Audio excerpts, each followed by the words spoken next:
So good morning guys. तो चलिए start करते हैं आज के यानी कि 20 जून के इंपॉर्टेंट करंट अफेयर्स को। तो इस प्रश्न में पूछ रहे अभी हाल में विश्व सिकल सेल दिवस ये कब मनाया गया, तो आंसर होगा 19 जून को। तो हर साल 19 जून को वर्ल्ड सिकल सेल दिवस के रूप में मनाया जाता है। इस दिन को world sickle cell anaemia day के रूप में भी जाना जाता है। पहली बार इसे 2009 में मनाया गया था। उद्देश्य है सिकल सेल एनीमिया के बारे में जागरूकता फैलाना। थीम क्या है? Global action, local impact, empowering communities for effective self advocacy. अब सिकल सेल रोग की बात करें तो ये एक आनुवंशिक रक्त विकार है जो मानव शरीर की लाल रक्त कोशिकाओं आरबीसी को प्रभावित करता है।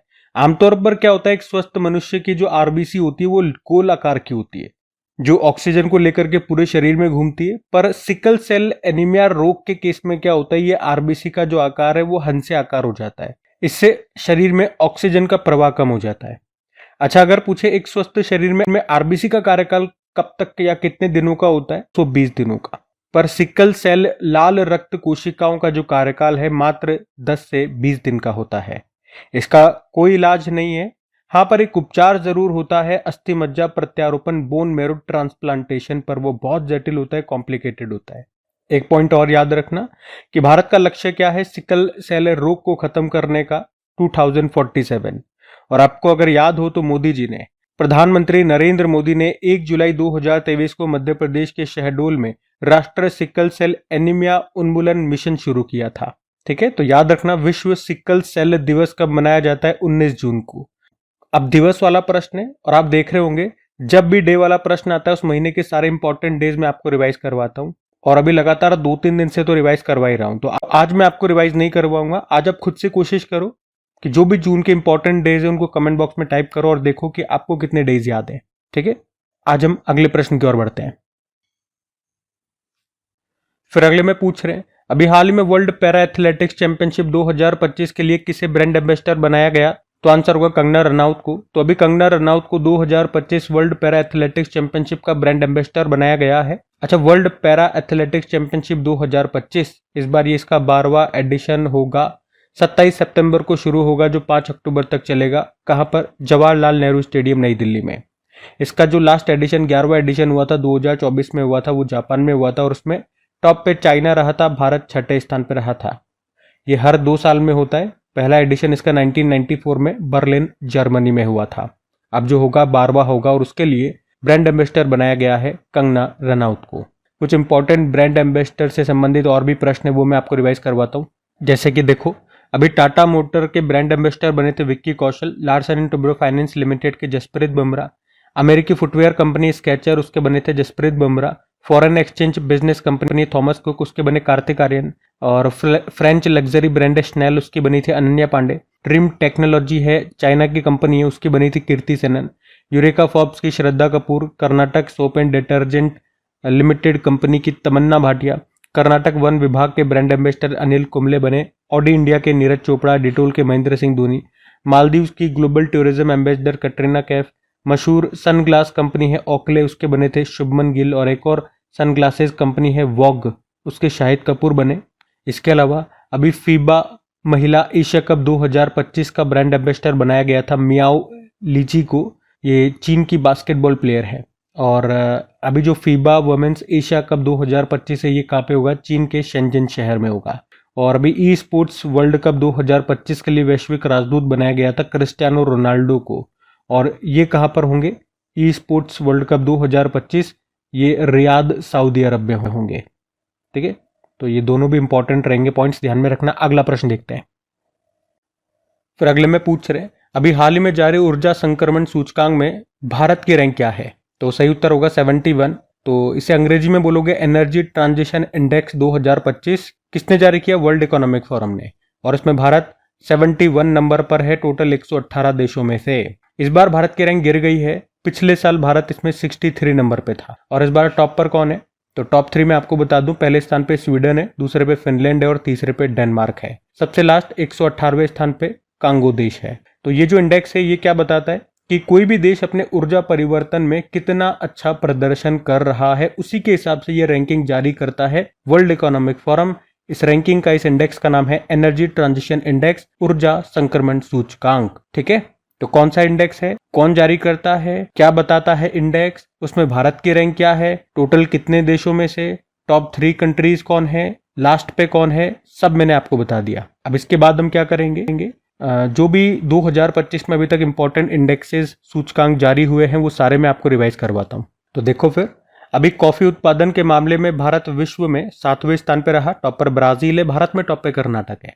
ग्लोबल फायर पावर इंडेक्स में भारत 4थे स्थान पर है, टॉपर अमेरिका है। नीति आयोग के पहले राजकोषीय स्वास्थ्य सूचकांक में पहले स्थान पर उड़ीसा है। अंतरराष्ट्रीय वायु परिवहन संघ की रिपोर्ट आई थी, उसके अनुसार भारत को वैश्विक घरेलू उड़ान भार रैंकिंग में पहला स्थान मिला। Global lead green building 2024 ranking में भारत तीसरे स्थान पर है, टॉपर चाइना है। भ्रष्टाचार धारणा सूचकांक करप्शन परसेप्शन इंडेक्स में भारत 96 पे है, टॉपर डेनमार्क है। पंचायत हस्तांतरण सूचकांक पंचायत डिवोल्यूशन इंडेक्स में पहले स्थान पर कर्नाटक है। ग्लोबल टेररिज्म इंडेक्स में भारत 14वें स्थान पर है, टॉपर बुर्किना फासो है। वर्ल्ड हैप्पीनेस इंडेक्स में भारत 118वें स्थान पर है, टॉपर फिनलैंड है। और पहली बार जो भी पंचायत उन्नति सूचकांक आया उसमें फ्रंट रनर कैटेगरी में टॉपर गुजरात रहा।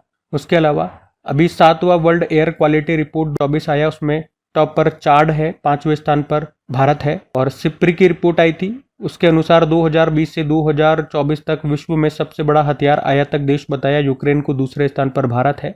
और अभी सिप्री से ही हमने पढ़ा था कि सबसे ज्यादा न्यूक्लियर वेपन्स ये किस देश के पास है, तो रशिया के पास है। आप मुझे बताओ भारत के पास कितने न्यूक्लियर वेपन्स हैं, और 9 देशों के पास न्यूक्लियर वेपन्स है, उसमें भारत कौन से स्थान पर है, ये कल ही हमने पढ़ा है। और संयुक्त राष्ट्र के द्वारा जारी मातृ मृत्यु दर पर एक रिपोर्ट आई है जिसका नाम है ट्रेडर्स इन मैटरनल मॉर्टेलिटी सन 2000 से 2023, इसमें भारत दूसरे स्थान पर है, टॉपर नाइजीरिया। अंकटाड के फ्रंटियर टेक्नोलॉजी रेडीनेस इंडेक्स में भारत 36 पे है, टॉपर अमेरिका है। वर्ल्ड प्रेस फ्रीडम इंडेक्स 2025 में भारत 151 पे है, टॉपर नॉर्वे है। उसके अलावा ग्लोबल विंड रिपोर्ट आई थी, उसमें भारत 4थे स्थान पर है, टॉपर चाइना है। फिस्कल मॉनिटर रिपोर्ट डेप्ट टू जीडीपी रेशो में टॉपर सूडान है, भारत 31 पे है। मानव विकास सूचकांक में भारत 130 नंबर पर है, टॉपर आइसलैंड है। जेंडर इनइक्वलिटी इंडेक्स में भारत की रैंक है 102। जलवायु परिवर्तन प्रदर्शन सूचकांक में जर्मन वॉच ने इसको जारी किया था, भारत 10वें स्थान पर है, 1 2 3 पे कोई भी नहीं है, 4थे स्थान पर डेनमार्क है। और ग्लोबल जेंडर गैप इंडेक्स में भारत 131 पर है, टॉपर आइसलैंड है। तो ये अभी तक के सारे इंपॉर्टेंट इंडेक्सेस मैंने आपको एक साथ रिवाइज करा दी, ध्यान में रखना। अगला प्रश्न देखते हैं।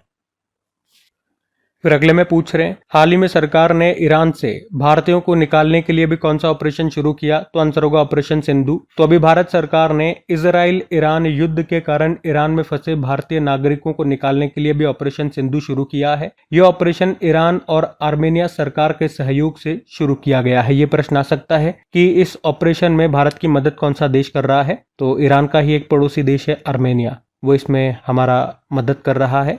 अभी आपको याद होगा इजराइल ने ईरान के परमाणु और सैन्य ठिकानों को निशाना बनाया था, इसके लिए उसने ऑपरेशन राइजिंग लायन शुरू किया था। और उसी के जवाब में फिर ईरान ने इजराइल पर ऑपरेशन ट्रू प्रॉमिस 3 को शुरू किया था और उसने हमले किए थे इजराइल के ऊपर। तो हमले जारी है, तो वहां पे जो भारतीय फंसे हुए हैं उनको निकालने के लिए हमने ऑपरेशन सिंधु शुरू किया, ये आप ध्यान रखना। अच्छा, अब यहाँ पे कुछ इंपॉर्टेंट ऑपरेशंस मैं आपको रिवाइज करवाऊंगा। देखो, एक ऑपरेशन करुणा हमने शुरू किया था चक्रवात प्रभावित म्यांमार की सहायता के लिए। ऑपरेशन गंगा यूक्रेन में फंसे भारतीयों को निकालने के लिए। ऑपरेशन देवी शक्ति अफगानिस्तान में फंसे भारतीयों को लाने के लिए।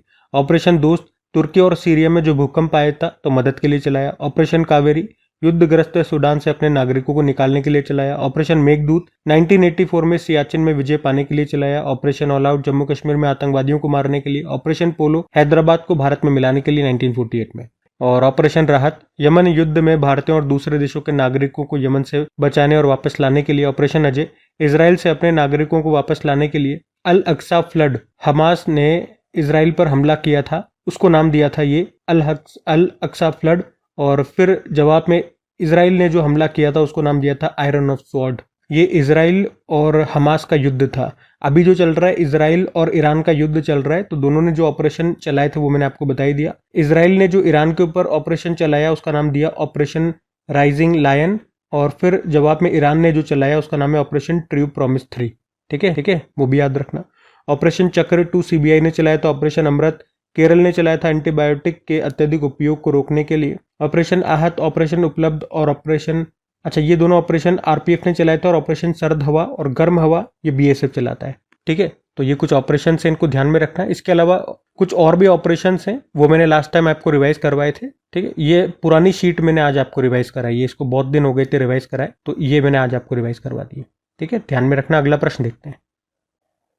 फिर अगले प्रश्न में पूछ रहे हैं, अभी हाल में डिफरेंट स्ट्रोक्स 1998 टू 2014 नामक पुस्तक को किसने लिखा है? तो आंसर होगा ए के भट्टाचार्य ने। तो वरिष्ठ पत्रकार हैं ए के भट्टाचार्य, और इन्होंने इनकी एक फेमस सीरीज है इंडियाज फाइनेंस मिनिस्टर, उसका तीसरा संस्करण या तीसरा वॉल्यूम को लॉन्च किया है, जिसका नाम है डिफरेंट स्ट्रोक्स 1998 टू 2014। तो इस बुक में यशवंत सिन्हा, जसवंत सिंह, प्रणब मुखर्जी और पी चिदम्बरम के कार्यकाल को दर्शाया गया है जब वे फाइनेंस मिनिस्टर थे। तो उनके समय देश में क्या क्या बदलाव हुए, किन किन चुनौतियों का सामना करना पड़ा, ये सब बातें उस बुक में लिखी गई है। और आपको बता दूं, इससे पहले इस सीरीज के जो 2 वॉल्यूम आए थे, तो वॉल्यूम 1 का नाम था भाग्य के संरक्षक 1947 टू 1977, और वॉल्यूम 2 का नाम था सुधारक 1977 टू 1998, और अब जो तीसरा वॉल्यूम है वो इसके आगे का है 1998 से 2014 तक का, नाम दिया उसको डिफरेंट स्ट्रोक्स। ठीक है, ए के भट्टाचार्य ने इसको लिखा है, ये आप ध्यान रखना। बुक्स एंड ऑथर वाला प्रश्न है। चलो 2025 की कुछ इंपॉर्टेंट बुक्स मैं आपको रिवाइज करवाता हूँ। तो एक बुक हमने पढ़ी थी छौंक on food economic and society, इसको लिखा अभिजीत बनर्जी ने, और अभी कोई एग्जाम हुआ था वहां पे ये बुक पूछी भी गई थी। ठीक है, बार बार हम इसको रिवाइज भी करवाते हैं, ये भी एग्जाम में आई थी book. Deepa Malik para athlete है, इनकी ऑटोबायोग्राफी आई bring it on. Syed Kirmani, इनकी autobiography stumped. How India skilled MTG20 को लिखा अमिताभ कांत ने। Parliament powers functions and privileges को लिखा KS चौहान ने। द वर्ल्ड आफ्टर गाजा को पंकज मिश्रा ने। सौमित्र चटर्जी एन इज वर्ल्ड को लिखा Sanghamitra Chakraborty. Indian renaissance Modi decade को लॉन्च किया अमित शाह ने, संपादित किया doctor Aishwarya Pandit. The Mahatma manifesto को लिखा राजेश तलवार ने। राष्ट्र महिला आयोग के अध्यक्ष विजया रहाटकर ने कौन सी बुक का अभी पहला संस्करण लॉन्च किया? कर्मयोगिनी वीरांगना। IM ये बुक है, इसको लिखा गोपीचंद हिंदुजा ने, लॉन्च किया तो वाइस प्रेसिडेंट जगदीप धनखड़ ने। Life on Mars collected stories को लिखा नमिता गोखले ने। तो जो भी चीजें मैं आपको बार बार रिवाइज कराता हूँ, चाहे कोई सा भी टॉपिक्स हो, जैसे ये बुक हो गया, अपॉइंटमेंट हो गए, अवार्ड्स हो गए, सबमिट्स हो गए, निधन वाले प्रश्न हो गए, तो जो भी टॉपिक होता है उसी से संबंधित मैं आपको सारे इंपॉर्टेंट करंट अफेयर्स के प्रश्न ही रिवाइज करवाता हूँ, इसी 2025 के ही। तो उनको आप ध्यान से रिवाइज करा करो। ये मत सोचा करो अरे ये तो शीट हमने कई बार रिवाइज कर ली है। रिवाइज करते रहो, जितनी बार करोगे आपके जहन में, आपके दिमाग में बैठती जाएगी। अब जो मेरे साथ साथ बिल्कुल ध्यानपूर्वक रिवाइज करते हैं, तो देखो अभी ये प्रश्न आ गया ना, अभी जो ये बताया मैंने आपको छौंक वाला एग्जाम में आया ना, तो कोई सा भी प्रश्न आपके एग्जाम में आ सकता है। अगर अच्छे से आप चीजों का रिवीजन नहीं करोगे तो फिर एग्जाम में ये हालत हो जाती है कि ये प्रश्न देखा देखा लग रहा है, लेकिन कंफ्यूज हो जाओगे। उस कंफ्यूजन में आपका टाइम वेस्ट हो जाएगा, और आंसर सही होगा नहीं होगा उसकी भी श्योरिटी नहीं होगी, तो कॉन्फिडेंस वीक हो जाएगा। तो ये सारी चीजें न हो, इसलिए रिवीजन बहुत जरूरी है। इसीलिए मैं रिवीजन कराता हूँ। अगर मैं रिवाइज नहीं कराऊँ इतनी चीजें, और मैं आपके लिए इंपॉर्टेंट पॉइंट से सेलेक्ट करके लेकर के आता हूँ, तो मैं भी दूसरों की तरह वीडियो को 15 मिनट का 16 मिनट तक का बना सकता, लेकिन मैं आपको भर भर के रिवीजन कराता हूँ। और बहुत सी जगह इतना ही रिवीजन आपको करवाएंगे तो वो इसी क्लास को 30 मिनट की, 35 मिनट की, 40-45 मिनट की कर देंगे। तो मैं ना तो कम से कम करता हूँ, ना ज़्यादा से ज़्यादा करता हूँ, एक एवरेज समय लेकर के चलता हूँ 20 से 25 मिनट का, जिसमें आपको भर भर के रिवाइज करवा देता हूँ जितना आपका दिमाग स्टोर कर सकता है, और जो जरूरी भी एग्जाम के लिए। कोई 9वीं 10वीं की परीक्षा तो आप दे नहीं रहे हो कि इतना नहीं होएगा, करना पड़ेगा। पहले तो अपने दिमाग को ये समझाना पड़ेगा। बहुत से स्टूडेंट कहते हैं इतना कैसे याद करेंगे, करना पड़ेगा, नहीं कर सकते हट जाओ, युद्ध है ये, कोई गुड्डे गुड्डी का खेल नहीं है। युद्ध में कूदे हो तो पूरी तरह से तैयार रहो, अपने दिमाग को पूरी तरह से तैयार करो। एक राजा होता है, जब युद्ध लड़ता है, ऐसी सिचुएशन आ जाती है वो हारने वाला होता है, उसके हथियार गिर जाते हैं, तब भी वो अगर असली राजा है तो युद्ध को छोड़ के भागता नहीं है, वो बिना हथियार के भी लड़ता है। तो इस युद्ध में अपने आप को राजा समझो, सैनिक नहीं। चलो अभी अगले प्रश्न की ओर बढ़ते हैं। अगला प्रश्न ये इंपॉर्टेंट है, इसको भी इंपॉर्टेंट मार्क करना कि अभी ग्लोबल लिवेबिलिटी इंडेक्स में टॉप पर कौन है? तो आंसर होगा कोपेनहेगन।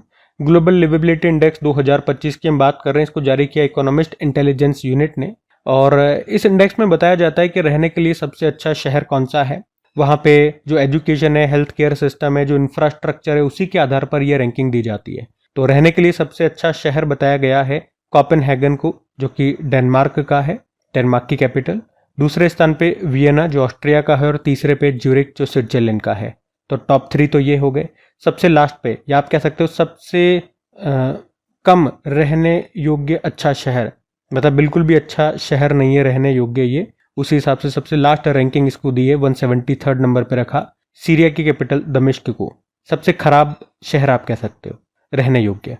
और भारत से बात करें तो भारत से दिल्ली और मुंबई को इस लिस्ट में 141 नंबर पे रखा है, टोटल 173 शहरों की सूची में से। ठीक है, तो कौन सा इंडेक्स है, किसने जारी किया, टॉप 3 कौन है, भारत के जो 2 शहर, इसमें कौन सी स्थान मिला, सबसे लास्ट पे कौन है, वो सब मैंने आपको बता दिया। ठीक है, ध्यान रखना ये। और बाकी सारे इंपॉर्टेंट इंडेक्सेस पीछे मैं आपको रिवाइज करा ही चुका हूं। तो अभी अगले प्रश्न की ओर बढ़ते हैं। फिर अगले प्रश्न में पूछ रहे हैं, हाल ही में किस राज्य ने 2025 से 2035 तक की अवधि को जल विद्युत का दशक घोषित किया है? किसने? अरुणाचल प्रदेश ने। तो अभी अरुणाचल प्रदेश ने 2025 से 2035 तक को डिकेड ऑफ हाइड्रो पावर घोषित किया है, यानी कि जल विद्युत का दशक। अरुणाचल प्रदेश के पास 58,000 मेगावाट हाइड्रो पावर का पोटेंशियल है और 2025 से 2035 तक गवर्नमेंट का लक्ष्य एक ही है कि इस पोटेंशियल को सही तरीके से हमें इस्तेमाल करना है। और अभी अरुणाचल प्रदेश में 12 जल विद्युत परियोजनाएं चल रही है और इस तरह अरुणाचल प्रदेश की टोटल हाइड्रो पावर कैपेसिटी कितनी है? 11,517 मेगावाट की। और वहां पर एक प्रोजेक्ट पे काम चल रहा है, अपर सियांग हाइड्रो पावर प्रोजेक्ट। ये परियोजना, ये प्रोजेक्ट अरुणाचल प्रदेश के अपर सियांग जिले में बनाई जाने वाली है और इसे 2008 में घोषित किया गया था। इसकी क्षमता 11,000 मेगावाट है, जो कि भारत में सबसे ज्यादा है। और इसका निर्माण कौन कर रहा है? National hydro electric power corporation. वैसे पूरे भारत में आपको बता दूं, total hydro electric power capacity कितनी है? 53,030.22 मेगावाट। और भारत में सबसे बड़ा अभी जो वर्तमान में चालू, जो रनिंग कंडीशन में हाइड्रो इलेक्ट्रिक पावर प्लांट है, जो सबसे बड़ा है, वो सतारा महाराष्ट्र में आपको मिलेगा, जिसकी कैपेसिटी है 1960 मेगावाट। अब बात अरुणाचल प्रदेश की है, तो ये रहा मैप में अरुणाचल प्रदेश। देखो, अरुणाचल प्रदेश की कैपिटल ईटानगर है, मुख्यमंत्री है पेमा खांडू, गवर्नर है केटी परनायक। और भारत के किस राज्य में सबसे पहले सूर्योदय होता है? तो यही है अरुणाचल प्रदेश। यहाँ पे आपको बोमडिला दर्रा, दिफू दर्रा, दिहांग दर्रा, योंगयाब दर्रा मिलेगा। और Namdapha national park, Mouling national park, पक्के टाइगर रिजर्व भी है यहाँ पे। यहाँ का राजकीय पशु मिथुन हो गया, गयाल हो गया, पक्षी है ग्रेट इंडियन हॉर्नबिल, फूल है द्रौपदी माला और यहाँ का राजकीय वृक्ष है होलांग। ठीक है, तो ये सब ध्यान में रखना। अगला प्रश्न देखते हैं। फिर अगले में पूछ रहे हैं, भारत का पहला राज्य कौन सा बन गया है जिसने मोबाइल आधारित ई वोटिंग की सुविधा शुरू की है? तो आंसर होगा बिहार। तो बिहार ये देश का पहला राज्य बन गया है जिसने ई वोटिंग की सुविधा को अभी शुरू किया है। बिहार में ये सुविधा 28 जून 2025 को होने वाले नौबतपुर नगर पंचायत चुनाव में शुरू की जा रही है। मतलब इस चुनाव में लोग घर बैठकर भी अपने मोबाइल से वोट कर सकेंगे। कौन सा मोबाइल एप्लीकेशन है? SECBHR नाम से एक मोबाइल एप्लीकेशन है। तो इसे आप गूगल प्ले स्टोर से डाउनलोड कर लोगे, उसमें अपना रजिस्ट्रेशन कराओगे और फिर वोट कर पाओगे।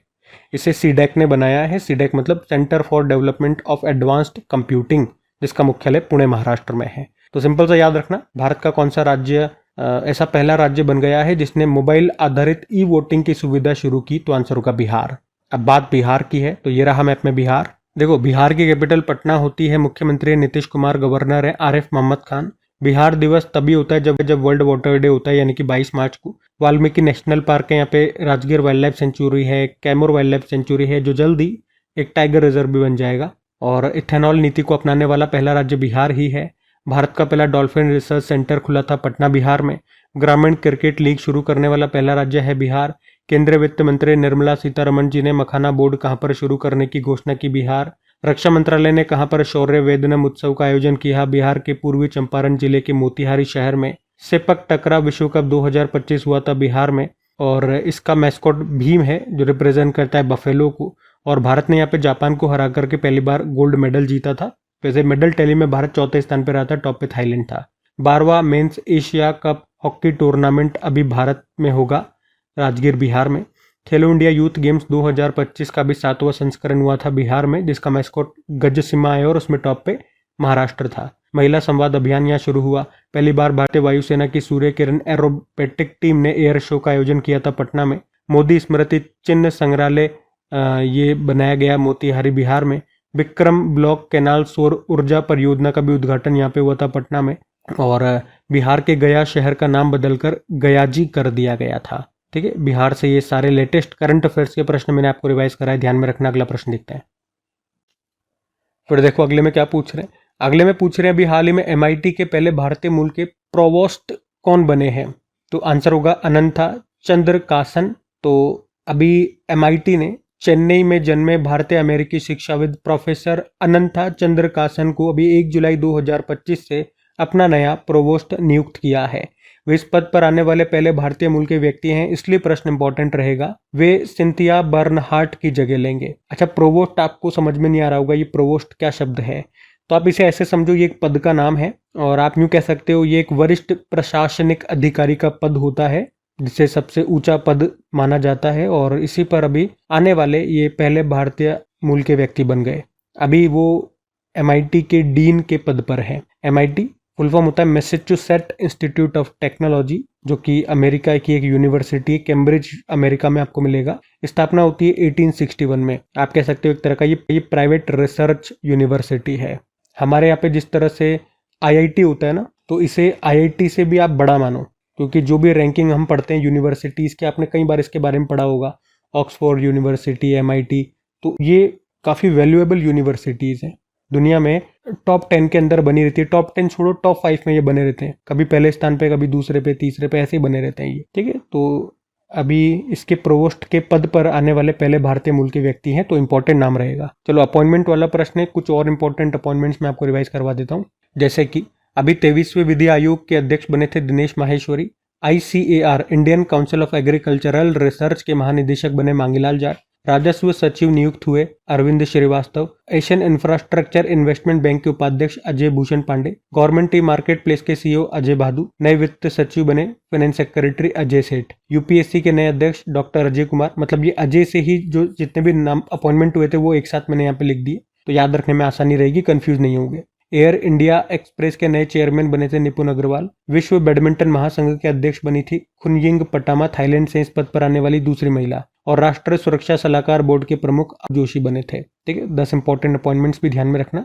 बाकी ये थी आज की हमारी करंट अफेयर्स की क्लास। तो कमेंट करके जरूर बताइएगा सेशन आपको कैसा लगा। अच्छा लगा तो प्लीज इसे सपोर्ट जरूर कीजिएगा अपने दोस्तों के साथ में स्टडी ग्रुप में शेयर करके। वीडियो को अगर आपने अभी तक लाइक नहीं किया तो लाइक जरूर कीजिएगा। बाकी डेली मैं आपको बताता हूँ इनकी प्रैक्टिस के लिए क्विज आपको मिल जाती है कहाँ पे, अपनी क्रिक एग्जाम एप्लीकेशन पे जाकर के इनकी अच्छे से प्रैक्टिस करते रहिए। अभी आपने वीडियो पढ़ लिया, अब प्रैक्टिस करिए। डेली का आपका एक रूटीन होना चाहिए।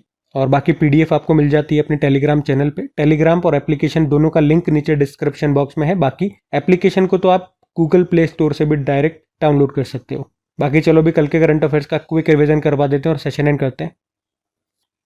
तो कल पहला प्रश्न आपसे पूछा था, संयुक्त राष्ट्र ने किस वर्ष को अंतर्राष्ट्रीय महिला किसान वर्ष के रूप में घोषित किया? तो आंसर होगा 2026। फिर पूछा, संयुक्त राष्ट्र ने किस दिन को एक तरफा बलपूर्वक उपायों के खिलाफ अंतर्राष्ट्रीय दिवस घोषित किया? 4 दिसंबर। और सिप्री की रिपोर्ट के अनुसार भारत के पास कितने परमाणु शस्त्र हैं? 180। विश्व मगरमच्छ दिवस मनाया 17 जून को। और भारत का पहला हॉकी इंडिया मास्टर्स कप 2025 का आयोजन ये कहाँ पे हो रहा है? चेन्नई। उसके अलावा आर्मंड डुप्लांटिस ने 6.28 मीटर के साथ किस खेल में 12वीं बार विश्व रिकॉर्ड बनाया? Pole vault. जल गंगा संवर्धन अभियान ये शुरू हुआ मध्य प्रदेश में। और आलियावती लोंग कुमेर किस देश में भारत के राजदूत बने? North Korea. मंगोलिया के नए प्रधानमंत्री बने जंडन शातर गोम्बोजाव। और आखिरी प्रश्न था, साइबर सुरक्षा अभ्यास का आयोजन ये किसने किया? डिफेंस साइबर एजेंसी ने। चलो कल का भी होमवर्क प्रश्न देखते हैं और सेशन एंड करते हैं। तो कल आपसे पूछा था 2025-26 के लिए प्राक्कलन समिति का अध्यक्ष किसे बनाया गया? तो आंसर होगा संजय जायसवाल। आप सभी ने प्रश्न का बिल्कुल सही उत्तर दिया। अब ये आज का आपका होमवर्क प्रश्न।